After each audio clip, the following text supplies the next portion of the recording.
বন্ধুরা RG Kar ম্যাটারে very very vital একটি তথ্য আপনাদের সামনে নিয়ে এসেছি বন্ধুরা। মানে ধৃত সঞ্জয় রায় তিলক তোমাকে একা ধর্ষণ করছিল আর বাকিরা দাঁড়িয়ে দেখছিল।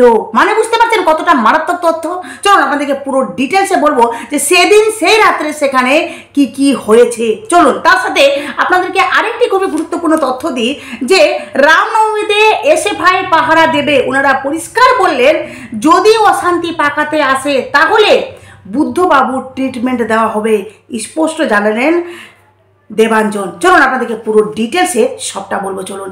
নমস্কার বন্ধুরা, আমি সনকা, আমার নতুন একটি প্রতিবেদনে আপনাদের সকলকে স্বাগত। বন্ধুরা প্রথমত বলি আরজিকর ম্যাটারে অত্যন্ত গুরুত্বপূর্ণ তথ্য আপনাদেরকে দিব বন্ধুরা, যেটা শুনলে আপনারা চমকে যাবেন। মানে সেদিন সেই রাত্রে সঞ্জয় রায় একা তিলোত্তমাকে ধর্ষণ করছিল আর বাকিরা সকলে দাঁড়িয়ে উল্লসিত হচ্ছিল বন্ধুরা। মানে বুঝতে পারছেন, কারণ আপনারা জানেন যে এই যে তিলোত্তমার কেসটা এখন হাইকোর্টে এসছে। মানে হাইকোর্টের বিচারপতি এই কেসটাকে কিন্তু খুবই গুরুত্বপূর্ণভাবে বা খুবই তীক্ষ্ণভাবে ব্যাপারটাকে কিন্তু মামলা করছেন বা উনি বিচার প্রক্রিয়া করছেন। কিন্তু হাইকোর্টে আসার পর থেকে সিবিআই যতটা তৎপর হয়ে উঠেছে, যতটা ওনারা এই ব্যাপারে তদন্ত মানে দ্রুত করতে শুরু করেছেন, ঠিক সেখানে প্রশ্নটা উঠছে যে সিবিআই সঠিকভাবে সঠিক জায়গায় তদন্ত করছেন তো, নাকি সিবিআই যেখানে বুঝতে পারছে যে এখানে বড় বড় মাথারা আছে সেখান থেকে সরে যাচ্ছেন না তো।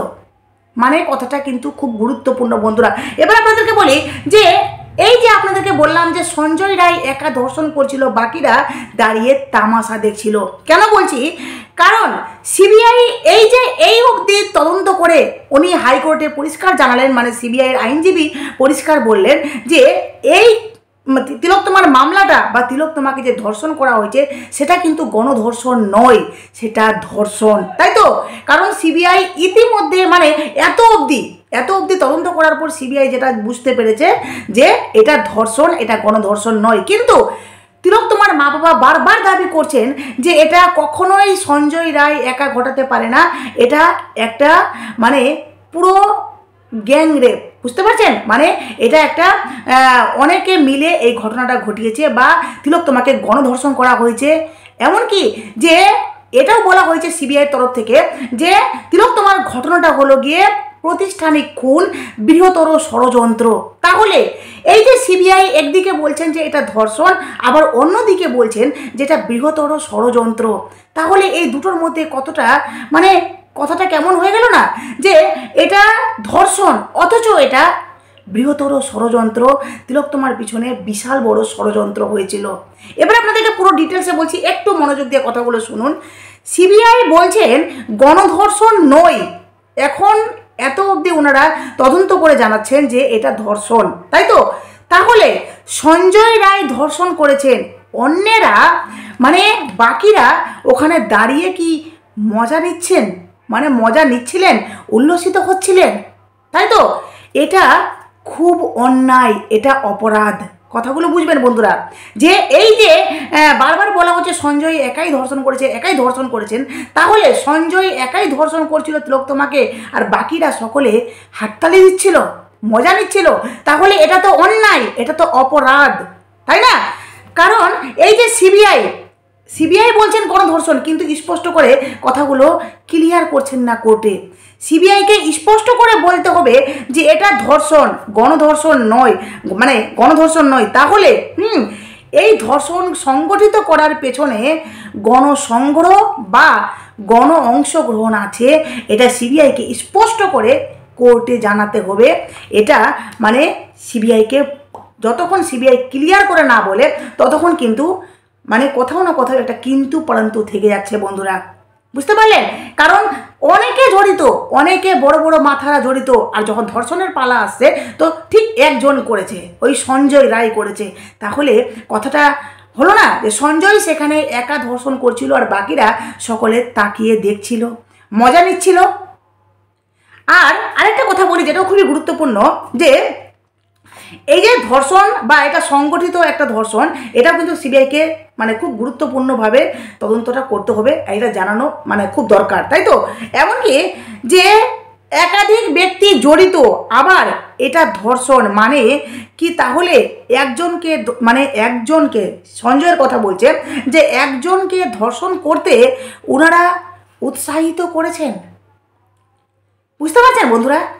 মানে এটা ধর্ষণ, তাহলে সঞ্জয়কে ধর্ষণ করতে সকলে যত জড়িত ছিল সেই সময় বা সেই জায়গাটাতে, তিলোত্তমার ঘটনাতে, তাহলে বাকিরা সঞ্জয়কে উৎসাহিত করেছে যে তুই ধর্ষণ কর, তুই ধর্ষণ কর, আমরা দাঁড়িয়ে আছি, তাই না? আর যেটা খুব বড় অপরাধ, বারবার বলছি, যেটা খুব বড় অপরাধ, তিলোত্তমার ঘটনা অত্যন্ত দুঃখজনক। সরাসরি এক সরকারি কর্মরত বা এক ডিউটিরত চিকিৎসকের কাছে মানে এক ভলান্টিয়ার, সিভিক ভলান্টিয়ার পৌঁছবে, এটা সত্যিকারই অসম্ভব।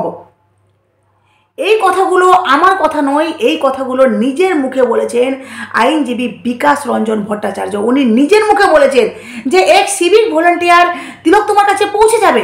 বাইরের একটা পার্সন, সে এক সরকারি জায়গায় এক ডিউটিরত চিকিৎসকের কাছে সে কোথায় আছে, কোন বেডে আছে, কোন রুমে আছে, সে কি করে জানলো, সে কি করে পৌঁছলো? তাহলে কি মানে বুঝে নিতে হবে আমাদেরকে যে তাকে উৎসাহিত করেছে যে তুমি ধর্ষণ করো, আমি রক্ষা করব, তোমার কিছু হবে না। বুঝতে পারছেন? মানে সঞ্জয় কখনো একাই সেই ঘটনা ঘটাবে না।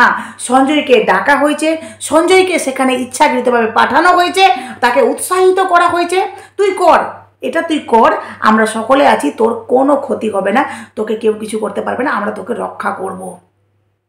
এই কথাগুলো কোথাও না কোথাও আসছে, প্রশ্ন উঠছে, যার জন্য আইনজীবী কিন্তু নিজের মুখে বললেন যে এই কথাগুলো কিন্তু আসছে, যেখানে সিবিআই বারবার বলছে যে এটা ধর্ষণ, এটা গণধর্ষণ নয়, আবার বৃহত্তর ষড়যন্ত্র, অনেকে জড়িত।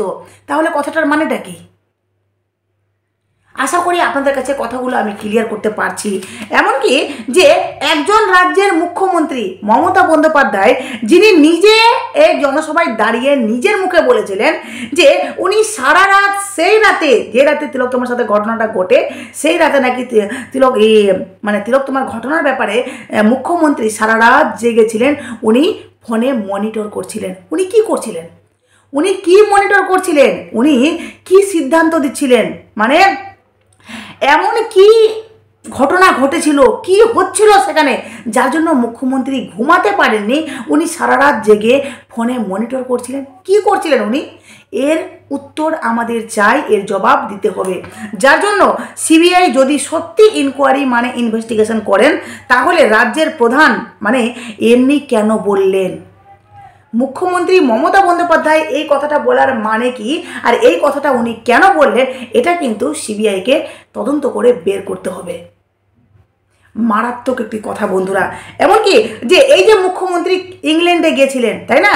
উনি ইংল্যান্ডে গিয়েছিলেন, সেখানে গিয়ে উনি কেলগ বিশ্ববিদ্যালয়ে উনি বক্তব্য রাখেন, যেখানে ওনাকে অবধি মানে এই আরজিকর ম্যাটার নিয়ে কিন্তু প্রশ্ন করা হয়েছে, যেখানে উনি প্রশ্ন দিতে গিয়েও কিন্তু অনেক মানে কি বলবো, একটা হতভম্ব হয়ে গেছেন উনি।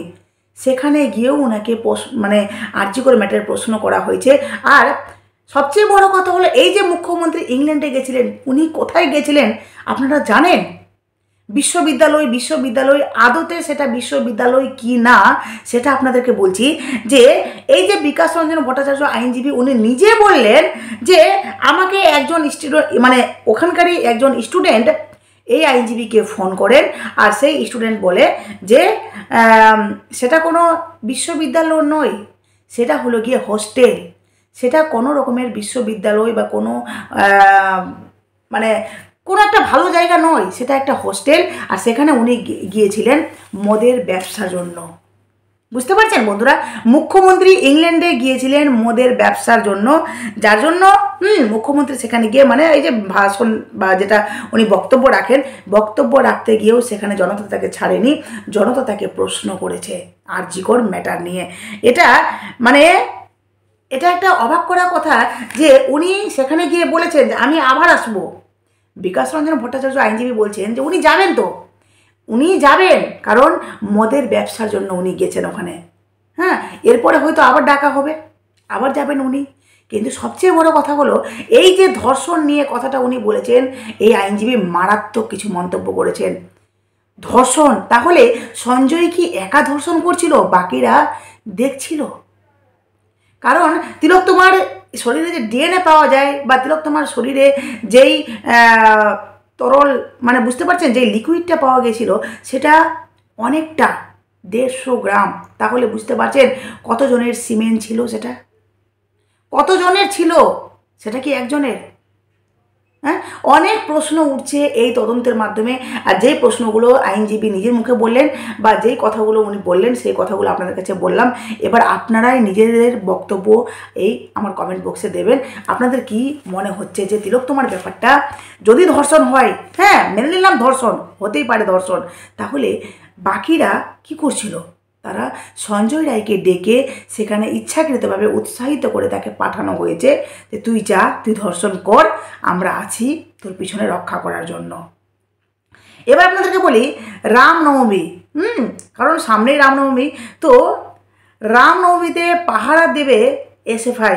অশান্তি পাকাতে এলে মিলবে জ্যোতি বসুর বুদ্ধবাবুর দেখানো ট্রিটমেন্ট, স্পষ্ট বললেন দেবাঞ্জন। রামনবমী নিয়ে রাজ্যে কর্মশ চড়ছে মানে পারদ।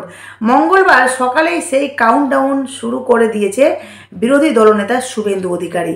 একদিকে যখন বিজেপি বলছে ওই দিন 1 কোটি হিন্দু পথে নামবে, সেই সময় আবার তৃণমূলের রাজীব বন্দ্যোপাধ্যায়ের আহ্বান করে ঘরে বসে রামনবমী পালনের। এর মধ্যে এবার মুখ খুলল এসএফআই। এসএফআইয়ের রাজ্য সম্পাদক দেবাঞ্জন দে পরিষ্কার জানিয়েছেন কেউ অশান্তি পাকাতে এলে তারা জ্যোতি বসু বুদ্ধদেব ভট্টাচার্যের দেখানো পথেই হাঁটবেন। প্রয়োজন মানে ওনারা প্রয়োজনে রাত পাহারা দেবেন। এসএফআই প্রয়োজনে রাত কিন্তু পাহারা দেবেন। দেবাঞ্জন বলেন কেউ অশান্তি পাকাতে এলে এসএফআইয়ের সম্মুখীন হতে হবে। ঠিক যেমন 92 সালে এই বাংলার মাটিতে এসএফআই রাত পাহারা দিয়েছিল, রাত জেগে একটা মানে এক একটা মহল্লাকে পাহারা দিয়েছিল যাতে কেউ অশান্তি পাকাতে না পারে। ঠিক একইভাবে গোটা রাজ্য জুড়ে রামনবমীতে এসএফআই ক্যাম্প তৈরি করবে, রাত পাহারায় থাকবে। তবে কেউ অশান্তি পাকাতে এলে ওই একই কথা যে জ্যোতি বসু বুদ্ধদেব ভট্টাচার্য যে ট্রিটমেন্ট শিখিয়ে গিয়েছেন তাতেই কথা বলতে হবে। প্রসঙ্গত রামনবমী ও ঈদে রাজ্য জুড়ে সদা সতর্ক থাকবে পুলিশ, তা আগেই জানিয়েছিল সিপি। সোমবার ঈদ পালন হয়েছে, আগামী 6 এপ্রিল রামনবমী, সেই জুড়ে রাজ্য জুড়ে যাতে বিশৃঙ্খল পরিস্থিতি না তৈরি হয় তার জন্য সতর্ক পুলিশ। এদিন বিরোধী দলনেতা শুভেন্দু অধিকারী 1 কোটি হিন্দুকে পথে নামার আহ্বান করেছেন। পাল্টা আবার তৃণমূল নেতা রাজীব বন্দ্যোপাধ্যায় বলেন রামনবমী নিয়ে মনে হচ্ছে যুদ্ধং দেহি। এ রাজ্যে এমন সংস্কৃতি কখনো দেখিনি, ওদের পাতা ফাঁদে রাস্তায় নামতে হবে না, বাড়িতে বসে ধর্ম পালন করুন। এই আবহে এবার রামনবমী নিয়ে ময়দানে এসএফআই খুব বড় একটা সিদ্ধান্ত নিয়েছে যে প্রয়োজনে আমরা কিন্তু রাত পাহারা দেব, কিন্তু আমরা অশান্তি হতে দেবো না। যদি অশান্তি করতে আসে তাহলে ঠিক বুদ্ধবাবুর সেই মানে ট্রিটমেন্ট আমরা অ্যাপ্লাই করব। যাই হোক বন্ধুরা, আপনাদের কাছে এই আরজি কর ম্যাটারে খুবই গুরুত্বপূর্ণ তথ্য দিলাম। এইটুকু আপনাদেরকে বলবো যে হাইকোর্ট থেকে যেভাবে সিবিআইকে চাপ দেওয়া হয়েছে, সিবিআই তদন্ত করছেন, কিন্তু কোথাও না কোথাও এই কথাটা মনে হচ্ছে যে এই যে মুখ্যমন্ত্রী এত বড় কথা বললেন জনসভায় দাঁড়িয়ে, সারা রাত উনি মনিটর করছিলেন, তাহলে মুখ্যমন্ত্রীকে কেন মানে জিজ্ঞাসাবাদ করা হচ্ছে না? এটা একটা প্রশ্ন। না, সিবিআইকে মানে নির্দেশ দেওয়া হয়েছে যে এই জায়গায় বেশি প্রশ্ন করতে হবে না, বেশি ইনভেস্টিগেশন করতে হবে না, কারণ করতে গেলেই কিন্তু ভিতর থেকে সবটা বেরিয়ে আসবে, তাই নয় কি? না হলে যদি এই যে সিবিআইয়ের উপর সবার আস্থা, সিবিআই একটা এত বড় সংস্থা মানে যাদের উপর আমাদের বিশ্বাস ভরসা যে সিবিআই আমাদেরকে জাস্টিস দেবে, সিবিআই সত্যিকারই সেই সমস্ত অপরাধীকে সামনে নিয়ে আসবে, তাহলে সিবিআই সত্যিকারই কোনো পক্ষপাতিত্ব না করে কারো কথায় মানে কি বলবো, কারো কথায় নিজেদেরকে ভাসিয়ে না দিয়ে ওনারা যদি সত্যি এই ব্যাপারটা নিয়ে তদন্ত করেন তাহলে অবশ্যই অপরাধীরা আমাদের সামনে আসবে। আর তিলক তোমার মা বাবা বারবার বলছেন যে সময় লাগবে, আমরা হাইকোর্টের উপর বিশ্বাস রাখছি যে আমরা সঠিক বিচার পাবো।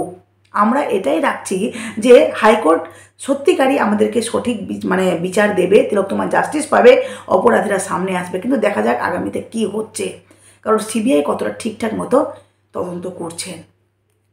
যাই হোক, প্রতিবেদন এখানে শেষ করলাম। অবশ্যই আপনাদের মূল্যবান মতামত কমেন্ট বক্সে দিবেন। নতুন থাকলে চ্যানেলটি সাবস্ক্রাইব করে নোটিফিকেশন অন করে পাশে থাকবেন বন্ধুরা।